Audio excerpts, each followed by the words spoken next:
Oke, assalamualaikum warahmatullahi wabarakatuh. Selamat pagi anak-anak. Jumpa lagi sama ibu di sini. Kita akan melakukan daring materi, yaitu materi mengenai KD 3.13 inventarisasi sarana dan prasarana. Tujuan kita mempelajari hari ini yang pertama agar kalian mengerti mengenai pengertian inventarisasi sendiri, tujuan dan prinsip dari inventarisasi, lalu langkah-langkah melakukan inventarisasi dan klasifikasi kode barang. Nah, langsung saja, inventarisasi itu merupakan suatu proses penghitungan, pencatatan, penggolongan, pengklasifikasian, pengkodean terhadap barang atau benda yang dimuat dalam suatu daftar. Nah, barang atau benda yang merujuk secara resmi menjadi milik organisasi itu disebut inventaris. Jadi bedanya inventarisasi itu proses pengkodeannya, pekerjaannya, sementara inventaris itu adalah perujukan barang atau benda yang dimiliki oleh organisasi tersebut. Nah, tujuannya apa sih inventarisasi itu? Yang pertama, untuk menjaga dan menciptakan tertib administrasi sarana dan prasarana yang dimiliki oleh suatu organisasi. Jadi biar kita tahu barang-barang yang kita miliki itu apa, kan sudah ada laporannya sesuai dengan lapangannya. Kedua, untuk menghemat keuangan baik dalam pengadaan maupun untuk pemeliharaan dan penghapusan sarana dan prasarana.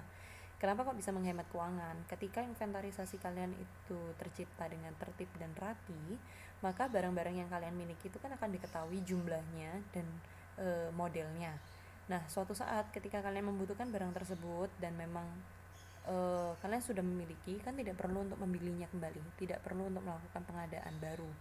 Pun sama dengan pemeliharaan dan penghapusan, ketika barang-barangnya sudah jelas tersedia di inventarisasinya, kita tinggal melihat, oh barang yang tersedia mejanya ada 10, maka butuh alat bersih-bersihnya sebanyak 10 juga, misalkan seperti itu. Nah, pemeliharaannya bisa terjaga dengan baik.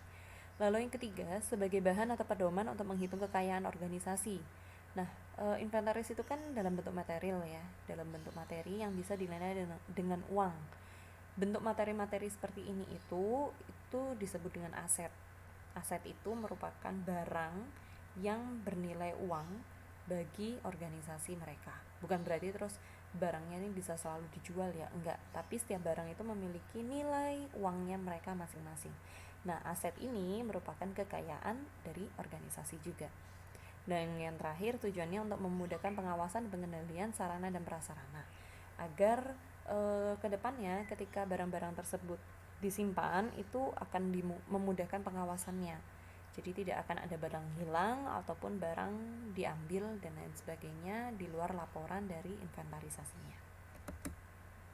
Lalu governing law-nya ini adalah peraturan pemerintah yang ditujukan untuk inventarisasi barang milik negara atau daerah ya. Tercatat pada peraturan pemerintah nomor 6 tahun 2006. Di sana juga tertulis mengenai orang-orang yang memiliki wewenang dan jabatan untuk mengatur pengelolaan barang negara ataupun daerah. Kalau misalkan untuk pengelolaan barang swasta, maka PP ini tidak berlaku. Selanjutnya yaitu prinsip inventarisasi. Prinsipnya di sini ada 4. Pertama, harus disimpan di tempat yang terhindar atau bebas dari faktor-faktor perusak. Faktor perusak ini relatif ya, jadi tergantung dengan inventaris yang disimpan. Misalkan inventaris yang disimpan itu harus terhindar dari air karena takut lembab atau mungkin jamuran, maka faktor perusaknya ya air atau kelembapan. Bisa juga inventaris yang disimpan itu harus dijauhkan dari yang namanya sinar matahari langsung karena bisa merusak barangnya atau mungkin mengurangi kualitas dari barang tersebut. Jadi tergantung dari barang inventarisnya. Lalu tempat penyimpanan mudah dijangkau. Ketiga, semua penyimpanan harus diinventarisasi sesuai dengan ketentuan yang berlaku. Ketentuannya apa? Prinsip yang kemarin kita sudah pelajari mengenai metode FIFO ataupun FIFO, nah ini bisa diberlakukan. Kalau metode FIFO, maka persediaan yang masuk duluan akan digunakan terlebih dahulu. Kalau metode FIFO, maka yang expired yang sudah mendekati expired, maka harus digunakan terlebih dahulu. Dan yang terakhir yaitu inventarisasi harus dilakukan secara berkala. Kenapa? Agar stok opname yang diberlakukan, maksudnya stok opname yang tersedia itu benar-benar jelas dan sama sesuai dengan lapangan dan laporannya. Next yaitu langkah inventarisasinya. Yang pertama ada menyiapkan lembar hasil opnam barang inventaris atau LHOBI. Ini nanti akan kita bahas setelah ini ya. Lalu rekap yang kedua, langkah yang kedua menyiapkan BB atau BIBI, buku induk barang inventaris, BGBI, buku golongan barang inventaris, dan BJBN, buku catatan barang non inventaris. Lalu langkah yang ketiga menyiapkan kode klasifikasi barang inventaris, dan yang terakhir menyiapkan daftar kode akuntan, pengguna barang, dan kode wilayah. Untuk yang akan kita bahas sekarang adalah rekap 1, 2, 3. Yang keempat itu tergantung, nggak akan saya bahas karena itu tergantung oleh posisi barang tersebut disesuaikan dengan kode wilayahnya masing-masing. Jadi nggak secara umum kita bahas, yang umum kita bahas cuma nomor 1, 2, dan 3. Pertama yaitu LHOPBI atau lembar hasil opnam barang inventaris. Opnam sendiri itu adalah kegiatan penghitungan persediaan barang dagang yang mana penghitungan ini adalah mencocokkan nilai persediaan yang secara fisik ada di gudang, secara fisik ada di lapangan terlihat mata, dengan nilai buku persediaan yang ada di laporan. Nah, kalau misalnya kita belajar akuntansi, nilai buku persediaan itu kan ada persediaan akhir dan persediaan awal. Nah, untuk LHOBI ini, itu kita mencocokkannya dengan nilai persediaan akhir. Jadi di akhir bulan, saat kita akan membuka buku baru, nah, disinilah LHOB ini dilakukan. Kita akan melihat stok yang tersisa yang ada di gudang dengan persediaan akhir yang ada di laporan stok opnamnya. Setelah laporan stok opnam ini sama, barulah kita membuka yang namanya LHOBI di awal bulan. Jadi paham ya? Jadi stok opnam di akhir bulan itu disesuaikan dulu dengan yang ada di gudang. Setelah sama, baru dibuka kembali laporan stok opnam untuk awal bulan. Nah, laporan stok opnam di akhir bulan ini disebut dengan LHOBI, lembar hasil opnam barang inventaris. Untuk lembarannya bisa kalian dilihat di bawah ini. Ya, bentuknya seperti apa, dimulai dengan kode barangnya, nama barangnya, satuan, harga pokok, harga jual. Nah, ini persediaan awalnya. Jadi persediaan awal ini kita tulis di sesuaikan dengan persediaan akhir. Ini kan karena persediaan awalnya di akhir bulan, maka berapa persediaan awal di awal bulannya? Awal bulan Desember ini persediaan awalnya berapa? Misalkan 100 jumlahnya. Nilainya berapa? Nilai ini adalah harganya. Lalu apakah ada penjualan? Oh, ada. Misalkan dijual 20. Nilainya berapa? Dijual berapa? Lalu apakah ada barang masuk? Oh, ada 5. Berarti pada persediaan akhirnya, sistem pencatatannya pada persediaan akhir kan ada 100 awalnya. Lalu dikurangi 20, berarti sisa 80, dan barang masuknya 5. Maka persediaan akhir di sini kalian tulis jumlahnya adalah 85 dengan nilainya berapa. Nah, ini tersedia di gudangnya ada berapa? Nilai fisiknya. Persediaan di gudang, ternyata persediaan di gudang ada 80, bukan 85. Maka selisihnya kalian tulis di sini. Jumlah 5, nilainya berapa? Keterangannya apa? Kenapa kok bisa selisih? Oh, masih dimutasi, masih disimpan, atau mungkin dipindahkan, belum dicatatkan, seperti itu. Next yaitu BIBI atau buku induk barang inventaris. Buku induk barang inventaris ini mencatat segala macam barang inventaris dari yang bergerak maupun tidak bergerak, serta yang tidak habis pakai atau barang tetap. Untuk bentuknya seperti ini laporannya, dimulai dari tanggal pembukuannya, kode barangnya, nama barangnya, kuantitas barangnya sebanyak apa, tahun pembuatan ini tahun di mana barang tersebut dimiliki. Jadi tahun di mana barang tersebut menjadi inventaris kita, asalnya dari mana, kelengkapan dokumen ini merupakan nomor bukti ya, serta tanggal penyerahan. Kalau misalkan itu merupakan barang mutasi, maka tanggal penyerahannya harus dituliskan di sini. Kalau itu merupakan pembelian, barang beli, maka tanggal pembeliannya juga harus ditulis. Keadaan barangnya seperti apa? Cacatkah, rusakkah, harus ada yang dibenerin. Lalu harganya. Harga di sini adalah harga pembelian atau harga dari penyerahan. Kalau misalkan kalian memberikan sebanyak rupiah berapa, dituliskan di sini. Next yaitu BGBI atau buku golongan barang inventaris. Nah, ini adalah buku pembantu dari BIBI yang tadi. Setelah buku Indo barang inventarisnya tertulis, maka selanjutnya kalian melakukan yang namanya BGBI, penggolongan dari barang-barang tersebut. Sama, barang-barangnya yang dituliskan yaitu barang yang bergerak, tidak bergerak, dan barang tetap ataupun barang tidak habis pakai, digolongkan sesuai klasifikasi barangnya. Kalau misalnya di sini golongan barangnya tanah, maka ya ditulis barang tidak bergerak, kodenya apa, lalu angka sandi jenis barangnya apa. Setiap pengklasifikasian barang itu ada kodenya masing-masing ya, jadi ada angkanya sendiri-sendiri. Untuk tuh bentuk laporannya tuh seperti ini, nomor urut, lalu nomor urut buku induknya. Karena BGBI itu merupakan buku pembantu, maka kalian harus menuliskan nomor urut buku induknya. Lalu setelah itu kode barangnya berapa, angkanya di sini, lalu nama barangnya. Nama barangnya apa, keterangannya, kuantitasnya, nama satuannya, lalu tahun pembuatannya, kemudian keadaan barangnya. Keadaan barangnya seperti apa, harganya, lalu lokasinya.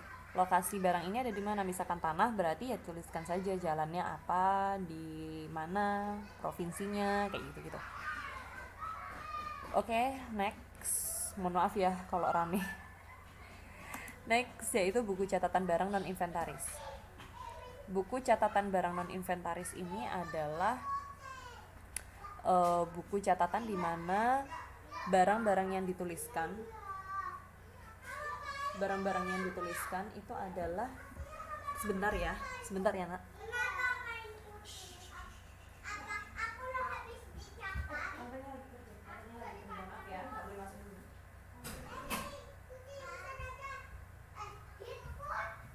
Oke, kita lanjutkan.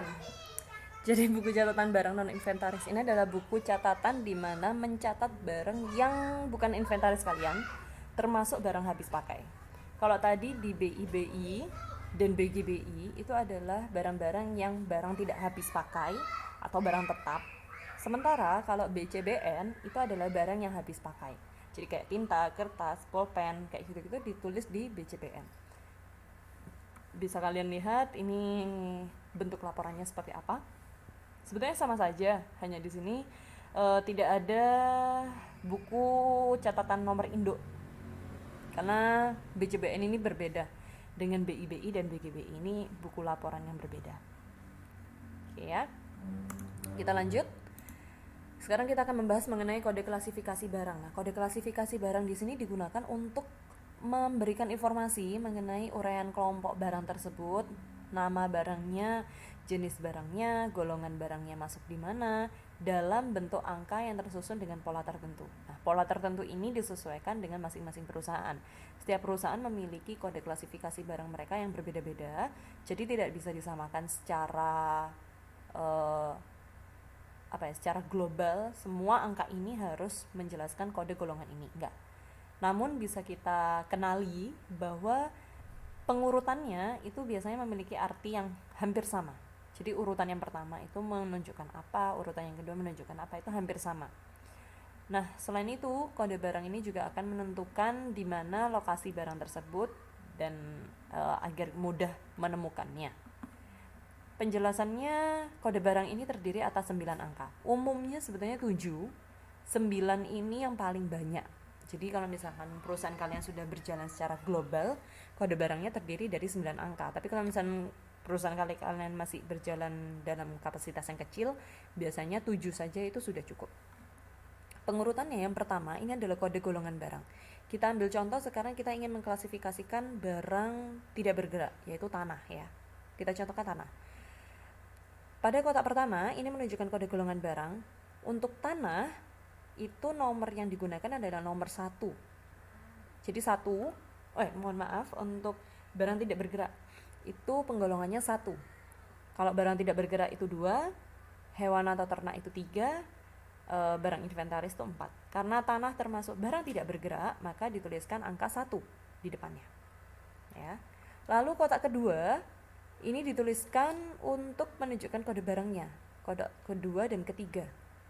Jadi kode barang itu terdiri dari nomor 01 sampai dengan 99. Sesuai dengan kode barangnya apa?